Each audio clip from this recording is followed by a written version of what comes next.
পীর, যার পীর নাই তার পীর শয়তান। এই কথা যদি সত্য হয়, যদি থেকে থাকে তাহলে কোন সূরার কত নাম্বার আয়াত, কত নাম্বার পৃষ্ঠা? জি, কোরআনে আছে, তবে পীর শব্দটা নাই। উসিলা তালাশ করতে গিয়ে কি আমি কোন পীর, মুর্শিদ অথবা আলেমের বায়াত গ্রহণ করা আবশ্যক?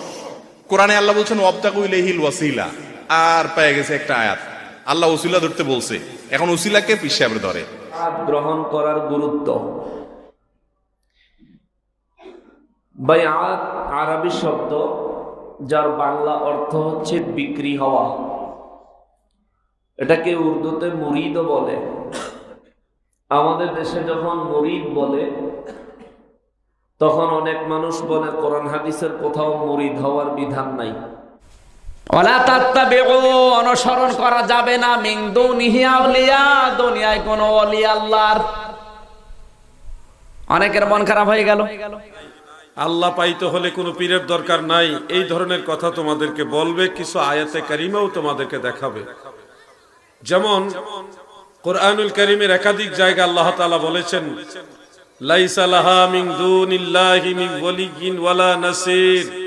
কোন কোন জায়গায় লাইসা লাহুম মিন দুনিহি ওয়ালিয়্যুন ওয়ালা শাফি'। এইভাবে আছে ভিন্ন ভিন্ন শব্দে, আলফাজে কোরআনে আল্লাহ তাআলা বলেন নামাজ নাই, রোজা নাই, লাল শালু পড়ে থাকে, চুলে ঝুটি বেঁধে থাকে, আছে না নাই? দুদেল বান্দা কালমা চোরে, না পায় শ্মশান না পায় ঘর, দিন থাকিতে আয়রে পথে ছাইড়া দে ভণ্ডামি, ভণ্ডামি ভণ্ডামি ভণ্ডামি, ছাইড়া দে ভণ্ডামি।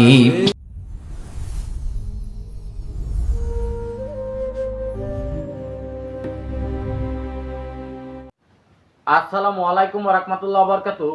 যারা আমার এই ভিডিওটি দেখছেন দেশে ও প্রবাসে, সবাইকে আন্তরিক মোবারকবাদ।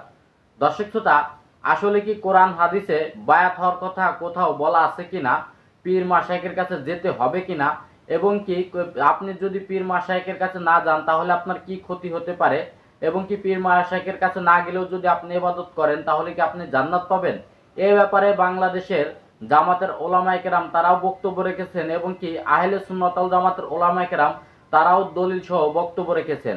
আপনাদের কাছে আজকে বিস্তারিত সবকিছু তুলে ধরবো। যদি ভিডিওটি পুরোপুরি দেখেন তাহলে অবশ্যই আপনারা সমাধান পেয়ে যাবেন। আসলে যারা কোরআন সুন্নাহ মতে, দলিল মতে কথা বলেছে তাদের কথাগুলোই আসলে গ্রহণ করবেন। তবে চলুন কথা না বাড়িয়ে প্রথমে আমরা দেখে আসি জামাতের আলেমরা বায়াত হওয়া সম্পর্কে, পীরের কাছে যাওয়া সম্পর্কে তারা কি বলে। ওয়ালা তাত্তাবিউ, অনুসরণ করা যাবে না, মিন দুনিহি আউলিয়া, দুনিয়ায় কোন ওলি আল্লাহর।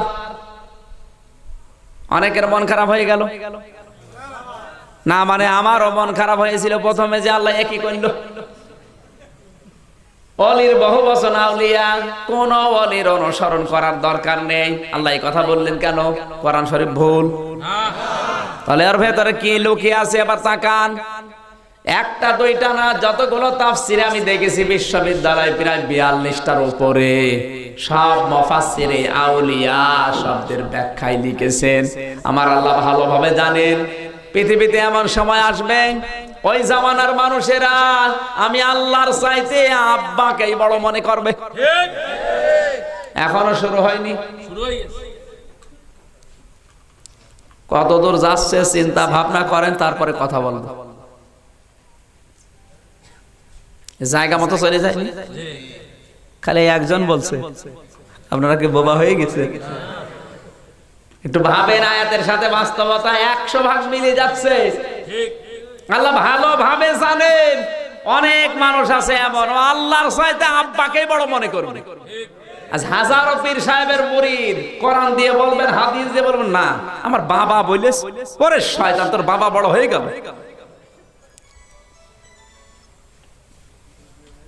কিছু মানুষ আছে অন্ধ ভক্ত, ওর বাবা যা বলবে তাই বিশ্বাস করে। কোরআন ব্যাখ্যা করে বলবেন না, আমাকে বেশি বললাম। হয়তো এই এলাকায় এসব নেই, চট্টগ্রামে আছে। অনেক মানুষকে দেখবেন পীর সাহেবের প্রশংসা করলে খুশি হয়, কিন্তু আমার আল্লাহর আয়াতের গুণাগুণ যদি বলেন না, কেমন যেন লাগছে। ওয়ালা তাত্তাবিউ মিন দুনিহি আউলিয়া, আল্লাহ এই কারণে দিয়েছেন ওলি আল্লাহর অনুসরণের আগে কোরআনটা দেখো, তাহলে কোনটা আসল ওলি ওইটা ধরা পড়ে যাবে। তোমার মুরব্বির কিতাব সঠিক কিনা ওইটা জানার জন্য আগে কোরআন পড়ো। কথা বলেন না কেন? কোরআন পড়া বাদ দিয়ে অন্য যা পড়বেন ওইটা আপনাকে গোমরা করে ফেলবে। এই জন্য হেদায়েত দেওয়ার একমাত্র কিতাবের নাম আল্লাহ নিজে দিয়েছেন কোরআন শরীফ। জালিকাল কিতাব, জালিকা মারিফা, মুবতাদা, আল কিতাব, এখানেও আলিফ লাম আছে, এটাও মারিফা। আরবি গ্রামার অনুযায়ী নিয়মটা ছিল মুবতাদা যদি মারিফা হয় খবর হবে নাকেরা।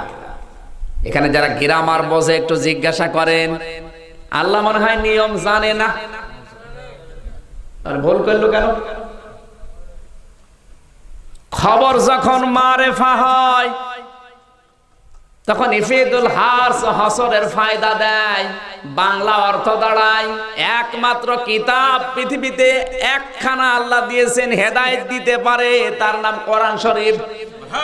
কোরআন বাদ দিয়ে দে হেদায়েত দেওয়ার মতো পৃথিবীতে কেউ নেই, সে যেই হোক।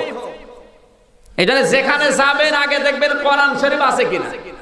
উসিলা তালাশ করতে গিয়ে কি আমি কোন পীর মুর্শিদ অথবা আলেমের বায়াত গ্রহণ করা আবশ্যক? কোরআনে আল্লাহ বলছেন ওয়াবতাগু ইলাইহিল ওয়াসিলা, আর পেয়ে গেছে একটা আয়াত আল্লাহ উসিলা ধরতে বলছে। এখন উসিলাকে পীর সাহেব ধরে, তো পীর সাহেব কারে ধরবে? ভাই, এই ওয়াসিলা শব্দের তাফসিরে, তাফসির ইবনে কাসির, তাফসিরে কুরতুবী সহ সমস্ত তাফসিরের কিতাবগুলো দেখেন, সেখানে যে তাফসির লেখা হয়েছে এই ওসিলা বাংলা ওসিলা না, এখানে ওসিলা আল্লাহ আরবিতে বলছেন আল্লাহর ভাষায়। এটার ব্যাখ্যা হলো ইবাদত বন্দেগী করে আল্লাহর নৈকট্য অর্জন করার চেষ্টা করো। আর আমরা আসলে মনে কিছু করেন না। আমি একটা কথা সবসময় বলি যে আমাদের মতো যে সমস্ত দেশগুলোতে নানা রকম মানুষ অভাবে অনটনে দুর্নীতি এবং অনিয়ম বেশি হয়, সে দেশের সামনের দুয়ার দিয়ে কিছু হয় না, সবই পিছনের দুয়ার দিয়ে হয়। ঠিক না ভাই? ঠিক। আপনি রেলের টিকিট কাটতে যাবেন, ঈদের আগ দিয়া টিকিট নাই, কাউন্টারে টিকিট নাই, পেছনে আছে, 50 টাকা বাড়াই দিলে আছে। ঠিক না ভাই? ঠিক।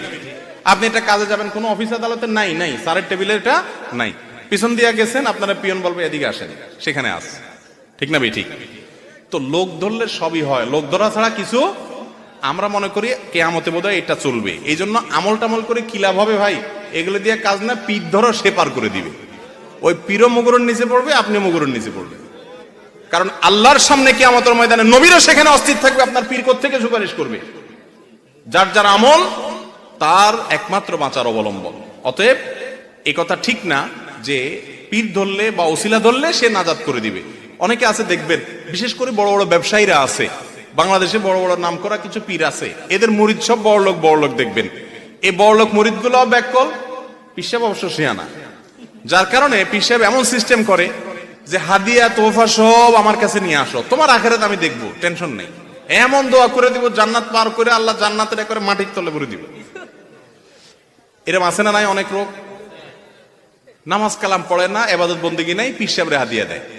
আপনাদের কুমিল্লার একটা ঘটনা আমার ঢাকায় এক লোক বলছিল অনেক আগে, আল্লাহ জানে সত্য মিথ্যা, ঘটনা শুনছি আর কি। বলে যে এক লোকের নামাজ পড়তে বলে, আমি মোল্লারে দান দেই না। কয় নামাজ পড়তে আসো? কয় আমি নামাজ পড়তে মুখে, আমি মোল্লারে দান দেই না। মানে মোল্লায় পার করে দিব, ধান দেই, চাঁদা দেই আখেরাতে। মোল্লার বাপের ক্ষমতা আছে কি আমাদের ময়দানে আল্লাহর কাছ থেকে ছুড়ানোর? মোল্লা নিজে অস্থির থাকবে কিয়ামতের ময়দানে, সবাই সবাইকে ইয়ানফসি ইয়ানফসি করবে। আপনার আমল একমাত্র আপনার অবলম্বন। অতএব এই সমস্ত ভিত্তিহীন কথায় কান দিবেন।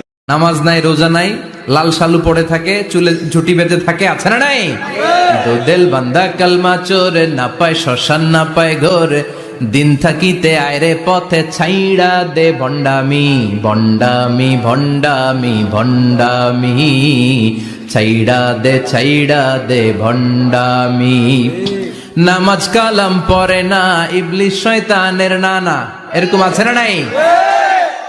নামাজ রোজা নাই, এদের নামাজ লাগে না, রোজা লাগে না, শরিয়া লাগে না, ইসলাম লাগে না, সুন্নাহ লাগে না, চুলে জট পাকানো, গোসলও করে না। এমন পীর নাকি আছে সারা বছর গোসল করে না।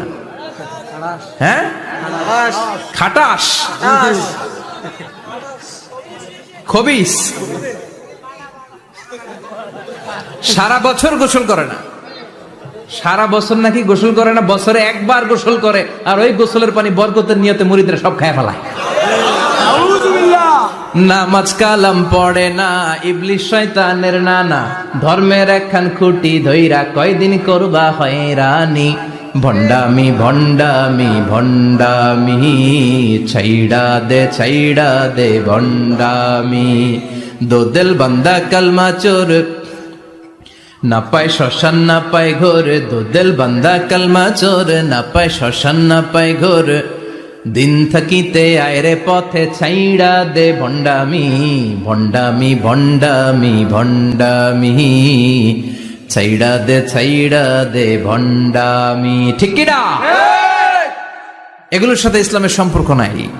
এগুলোরে মারেফা বলে না, ওরা নাম দিছে মারেফত, আসলে মাইরের পথ। কথা বলেন ঠিক কিনা? লা রুহবানিয়াতা ফিল ইসলাম, ইসলামের সন্ন্যাসবাদ নেই। Islam it's a very all encompassing social system. এটা হচ্ছে একটা ব্যালেন্স রিলিজিয়নের নাম। মন গড়া কিছু করলেই আল্লাহর দরবারে সেটা কবুল হবে না। এক সাহাবী ঘোষণা দিল, সারা রাত তাহাজ্জুদ পড়ব, রাত্রে আমি ঘুমাবো না। আরেক সাহাবী বলল, আমি বিয়ে করেছি কিন্তু বউয়ের কাছে যাব। আরেক সাহাবী বলল, আমি সারা বছর রোজা রাখবো, একটা রোজাও ভাঙবো না, একটা রোজাও ভাঙবো না। বিশ্বনবী শুনে রেগে গেলেন। বিশ্বনবী বললেন, কারা কারা এই ঘোষণা দিয়েছো যে সারা বছর রোজা রাখবা? সারা বছর রোজা রাখার সিস্টেম ইসলামে নাই। এটাকে আরবিতে বলে সাওমে ভেসাল। কি বলে? সারা বছর রোজা রাখলে কোনো সওয়াব হবে? কথা কোন হবে? কোনো সওয়াব হবে না। সারা রাত তাহাজ্জুদ পড়লে সওয়াব হবে? কোনো সওয়াবই নাই। আপনাকে ঘুমাতে হবে, আবার তাহাজ্জুদও পড়তে হবে, আবার ঘুমাতে হবে, আবার ফজরের নামাজে প্রথম কাতারে থাকতে হবে। চিল্লায় বলেন ঠিক কি না? পীর, যার পীর নাই তার পীর শয়তান। এই কথা যদি সত্য হয় তাহলে ইমাম আবু হানিফার পীরকে, ইমাম শাফির পীরকে, ইমাম মালিকের পীরকে, ইমাম আহমদ বিন হাম্বলের পীরকে, সাহাবায়ে কেরামদের পীরকে, এই পীর কোথায় আছে? কোরআন শরীফের কোন শব্দ আছে পীর বলে, অথবা হাদিসে কোন শব্দ আছে পীর বলে? দর্শক শ্রোতা, আপনারা দেখতে পেয়েছেন জামাতের আলেমরা কিন্তু তারা বায়াত সম্পর্কে বলেছেন যে বায়াত না হলেও বা পীরের কাছে না গেলেও আপনি যদি ইবাদত করেন তাহলে আপনারা জান্নাত পাবেন। আসলে ইসলামে বায়াত বলতে কিছু নেই, বা ইসলামে পীরের কাছে যাওয়া বলতে কিছু নেই। এবং কি মুফতি আমির হামজা তারা কিন্তু একটা দলিলও দিয়েছেন যে আসলে আল্লাহ নাকি ওলিদের কাছে যেতে মানা করেছে। দর্শক শ্রোতা, আসলে তাদের কথাগুলোর স্পষ্টভাবে জবাব দিয়েছে আহলে সুন্নাত ওয়াল জামাত উলামায়ে কেরাম। তারা দলিল সহ জবাব দিয়েছে। চলুন সেই ভিডিওগুলো দেখে আসি। ভাই, তোমাদেরকে অনেকে বলবে কোনো পীর মুরিদি দরকার নাই, এগুলি সব ভণ্ডামি, কোরআন হাদিসে পীর মুরিদি নাই, আল্লাহ পাইতে হলে কোনো পীরের দরকার নাই। এই ধরনের কথা তোমাদেরকে বলবে, কিছু আয়াতে কারিমাও তোমাদেরকে দেখাবে। যেমন কোরআনুল কারীমের একাধিক জায়গা আল্লাহ তাআলা বলেছেন, লাইসা লাহা মিন দুনিল্লাহি মিন ওয়ালিয়্যিন ওয়ালা নাসির। কোন কোন জায়গায় লাইসা লাহুম মিন দুনিহি ওয়ালিয়্যুন ওয়ালা শাফি'। এইভাবে আছে ভিন্ন ভিন্ন শব্দে, আলফাজে কোরআনে আল্লাহ তাআলা বলেন তাদের জন্য আল্লাহ ব্যতীত কোনো ওলি, কোনো সুপারিশকারী থাকবে না, কোনো শাফাআতকারী থাকবে না, কোনো ওলি থাকবে না, কোনো সুপারিশকারীও থাকবে না, কোনো শাফাআতকারীও থাকবে না, কোনো সাহায্যকারীও থাকবে না। এই ধরনের কথা আল্লাহ তাআলা বলেছেন। কোরআনের কোন আয়াতের উপরে কোনো সন্দেহ রাখা যাবে না। নোয়াগার নবীর প্রেমিকেরা গো, 30 পারা কোরআন আমরাও পড়ি, এরপরও আমরা ওলিয়া উলিয়া মানি, কিন্তু কোরআনে যে আল্লাহ বললেন লাইসা লাহা মিন দুনিল্লাহি মিন ওয়ালিয়্যিন ওয়ালা নাসির, অথবা ভিন্ন আলফাজেও আছে আল্লাহ ব্যতীত তাদের জন্য কোনো ওলি নেই, কোনো সাহায্যকারী নেই। অন্য আয়াতে ওয়ালা শাফি' বা কোনো সুপারিশকারী নেই উল্লেখ রয়েছে। তাহলে আমরা কেন ওলি মানি? কেন আমরা পীর মুর্শিদকে সুপারিশকারী মানি?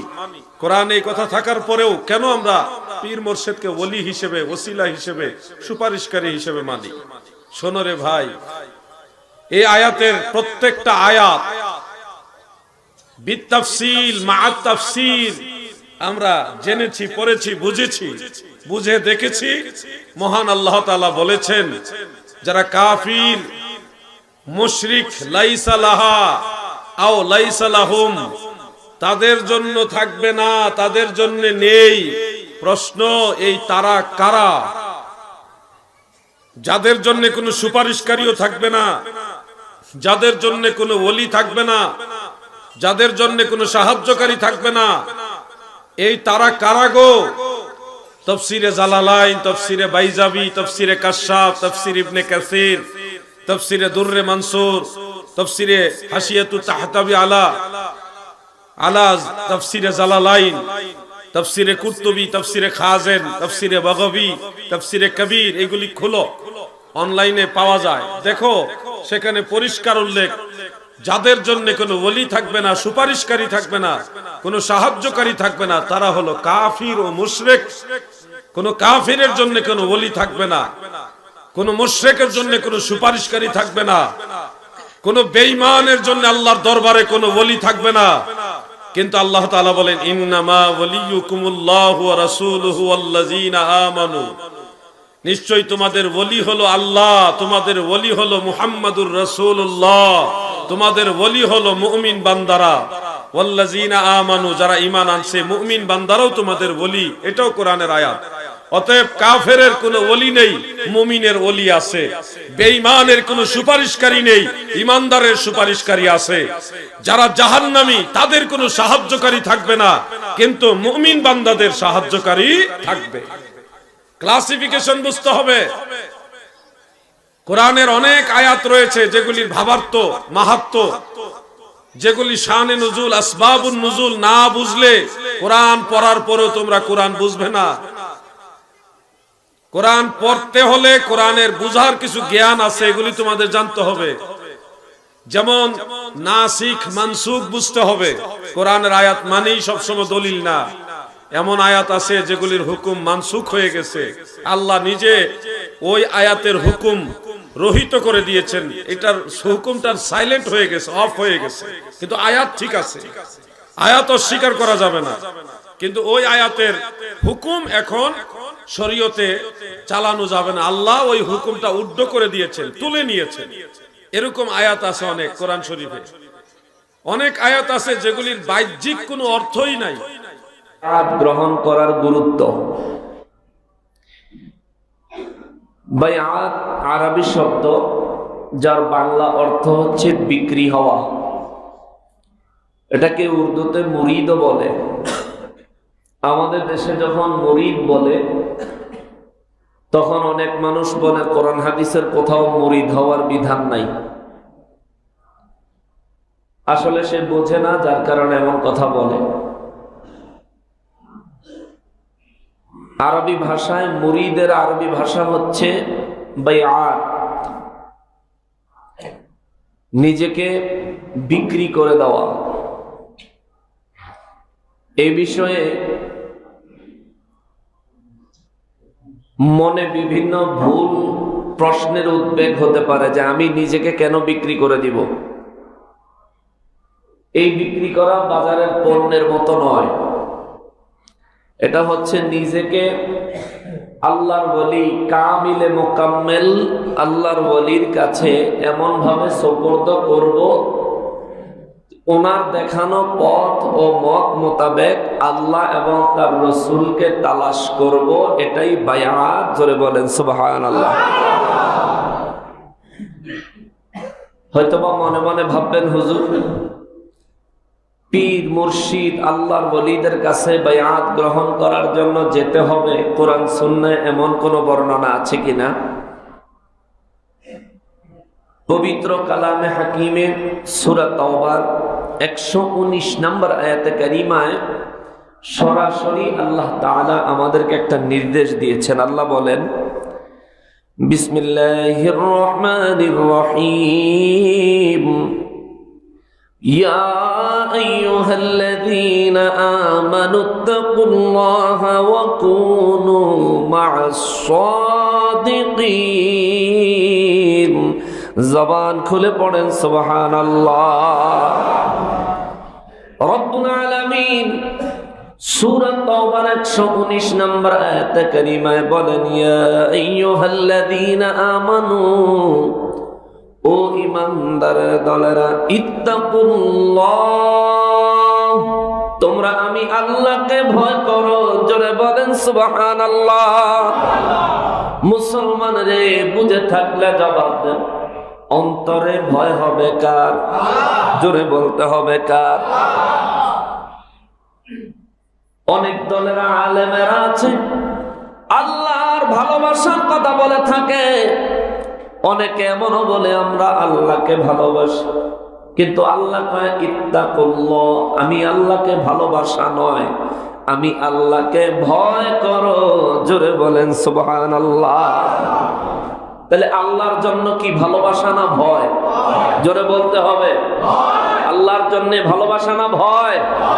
এখন প্রশ্ন হচ্ছে, হুজুর আল্লাহকে যদি ভালোবাসি তাহলে গুনাহ হবে কিনা? প্রশ্ন হচ্ছে, আল্লাহকে যদি ভালোবাসি বা আল্লাহকে যদি ভালোবাসতে চাই তাহলে এটা অপরাধ হবে কিনা? না, এটা অপরাধ হবে না। তবে আল্লাহকে ভালোবাসতে গেলে সরাসরি আল্লাহকে ভালোবাসার চেষ্টা করা যাবে না। সূরা আলে ইমরানের 31 নম্বর আয়াতে আল্লাহ নিজে বলেন, কুল ইন কুনতুম তুহিব্বুনাল্লাহ, কেউ যদি আমি আল্লাহকে ভালোবাসতে চায়, হুজুর তাকে বলে দেন ফাত্তাবিউনি, সে যেন আপনি নবীকে মহাব্বতের সঙ্গে অনুকরণ করে, সে যেন আপনি নবীজির গোলামি করে। জোরে বলেন সুবহানাল্লাহ। এতে ফায়দা হবে কি? ইউহিব্বুকুমুল্লাহ, তারে খুশখবর দেন, সুসংবাদ দেন, আমি আল্লাহই তাকে ভালোবাসবো। জোরে কন্যা সুবহানাল্লাহ। মুসলমানেরা রে, আমার পেয়ারা নবীর উম্মতেরা রে, রব্বুল আলামিন ঈমানদারদেরকে ডেকে বলেন, ইয়া আইয়ুহাল্লাযীনা আমানু, ও ঈমানদারের দলেরা, ইত্তাকুল্লাহ, তোমরা আমি আল্লাহকে ভয় করো। মুসলমান বুঝে থাকলে জবাব দেন, আমরা আল্লাহকে ভয় করি কি করি না? জোরে বলতে হবে, আল্লাহর ভয় আমাদের অন্তরে আছে না নাই? এক ভাই প্রশ্ন করেছেন, পীর ধরা কি পবিত্র কোরআনে আছে? যদি থেকে থাকে তাহলে কোন সূরার কত নাম্বার আয়াত, কত নাম্বার পৃষ্ঠা? জি, কোরআনে আছে, তবে পীর শব্দটা নাই। পীর ফার্সি শব্দ, কোরআন আরবি। পীর শব্দ কোরআনে থাকার প্রশ্নই আসে না। নামাজ নামেও কোনো শব্দ কোরআনে নাই, রোজা নামেও নাই, ফেরেশতা নামে নাই। নামাজ আছে সালাত নামে, রোজা আছে সম নামে, ফেরেশতা আছে মালায়েকা নামে, পীর আছে সাদেকিন নামে। কি নামে? দুই, সূরা কাহাফ খুলে দেখুন, 15 পারা। সেখানে আল্লাহ পাক মুসা নবীকে পাঠাইলেন হযরত খিদিরের কাছে। কার কাছে? সহিহ বুখারী প্রথম খণ্ড কিতাবুল ইলমে এসেছে। এই সব বিষয়ে আলহামদুলিল্লাহ ইন্টারনেটে আমার আলোচনা আছে। পীরি মুরিদির উপরও দলিল ভিত্তিক কথা আমার আলোচনায় পাবেন। তো মুসা নবী ওয়াজ করতেছে, তো বনি ইসরাইলের এক লোক তাকে বললেন, হাল তা'লামু আহাদান আ'লামা মিনকা, এটা বুখারীর হাদিস। মুসা, আল্লাহর জমিনে তোমার চেয়ে বড় আলেম এখন কেউ আছে? মুসা নবী বলে দিলেন, না, আমার চেয়ে বড় আলেম কেউ নাই। কথাটায় আল্লাহ নারাজ হয়ে গেলেন। আল্লাহ তৎক্ষণাৎ মুসাকে ডাক দিয়ে বললেন, মুসা, তোমার চেয়ে বড় আলেম নাই, তোমারে কে বললো? শোনো শোনো, বাল আব্দুনা খাদির, এই জমিনে আমার একজন বান্দা আছে, তার নাম খাদির, যাকে আপনারা বলেন খিদির। ওই খাদির তোমার চেয়েও বেশি এলেম রাখে। আল্লাহ পাক মুসাকে বললেন, যাও, যে এলেমটা তোমার কাছে নাই ওটা খাদির থেকে শিখো। আপনাদের কাছে আমার প্রশ্ন, যে মুসা নবী 40 দিন আল্লাহর সাথে কথা বললেন, তাওরাতের মতো একটা কিতাব পাইলেন, তারপর এমন কি এলেম তার বাকি ছিল যা শিখতে নবী হইয়া তাকে যাইতে হইল অলির কাছে? হযরত খাদির নবী ছিল না অলি ছিল? ইখতিলাফ আছে। আকসারের মতে অলি ছিল, ওয়ালি কি ছিল? এত বড় নবী গেলেন কার কাছে? কোন ইলম শিখতে? ওই এলেমটার নাম এলমে মারেফত। এই মারেফত শিখতে যার কাছে যান তাকেই বলা হয় শেখ, ওস্তাদ, ফার্সিতে বলে পীর। তো পীর ধরা পাইছেন? কথা বলে না। তবে সাধু সাবধান, ভণ্ড পীরের কাছে যাইবেন না। দর্শক শ্রোতা, আপনারা দেখতে পেয়েছেন, আপনারা জামাতের আলেমদের কথা শুনেছেন, আপনারা আহলে সুন্নাত ওয়াল জামাতের উলামায়ে কেরামের কথা শুনেছেন। আসলে কাদের কথা দলিল ভিত্তিক এবং কি কোরআন সুন্নাহ মতে তারা আলোচনা করেছেন। এখন আপনারা বিবেক দিয়ে ভাবলে কিন্তু বুঝতে পারবেন, আহলে সুন্নাত ওয়াল জামাতের উলামায়ে কেরাম তারা কিন্তু স্পষ্টভাবে তারা দলিল দিয়ে কথা বলেছেন আসলে পীর ধরা জায়েজ। আল্লাহ নিজেই বলেছেন উচিলা গ্রহণ করতে এবং কি পীরের কাছে যাইতে, আল্লাহর ওলিয়া উলিয়া যারা আছে তাদের কাছে যাইতে। দর্শক শ্রোতা, এই বিষয়গুলো কিন্তু তারা স্পষ্টভাবে দলিল সহ তুলে ধরেছেন। তবে আজকের এই ভিডিওটি এই পর্যন্ত। ভিডিওটি যদি ভালো লাগে অবশ্যই লাইক, কমেন্ট, শেয়ার করবেন এবং কি চ্যানেলটি সাবস্ক্রাইব করবেন। আল্লাহ হাফেজ।